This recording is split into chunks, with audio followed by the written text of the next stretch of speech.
Inuhia rā ko te pūtake o tēnei wānanga, ko ngā hautapu o tēnei wānanga, whakairi tā rāwharetia.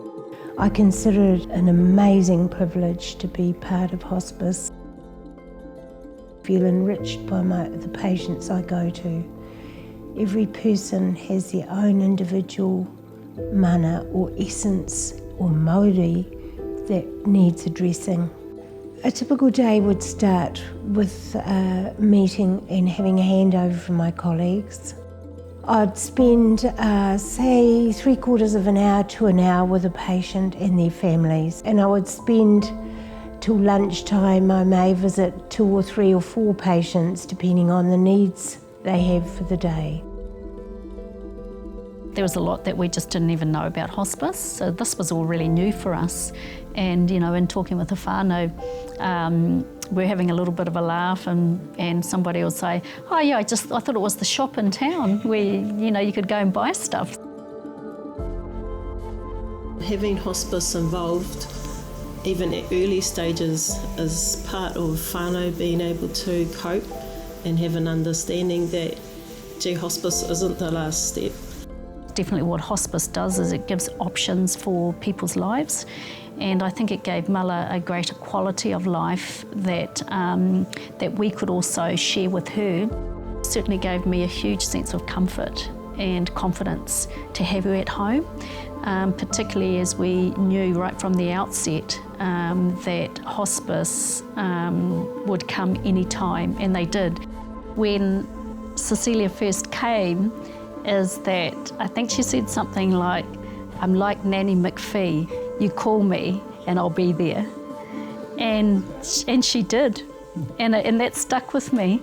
One of the things that stood out for me with hospice's care is that I know that they had lots of people on their books, but they made it feel like we were the only family they were looking after, that Mala was the only person they were looking after.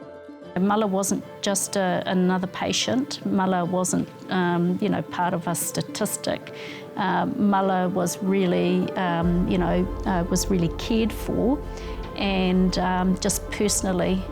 And so that was, really important to Mala and really important to us. So hospice became part of our wider whānau. It's about their planning and it's their journey.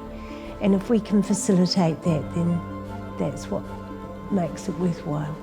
Placing that korowai or a cloak of honour around them for the whole trajectory of their, however long they may be with us. We focus on living. I think that's the best part. We were with Mala, and Cecilia said to me, "We're going to look after her. I'm going to look after her because that's what I promised." And one of the things that Mala had asked is that was for no pain. And so I think that's the gift that hospice gave to her. I just can't see how we could have done that without hospice and the support. I don't think we could have got through without hospice. We're indebted to Cecilia and the rest of the nurses, and I really don't think that they understand how special they are and how much the service and their work means to whānau. Nanny McPhee is very special to our whānau. But that stated commitment to Mala, and I'll never forget that. Te ao mārama, puritia ki roto tā maua, ki roto ko te rongo take, ki runga ki ēnei taura, ki runga ki ēnei tauira. Uhi, wero, tau mai te Māori, haumi e, hui e, tā iki e.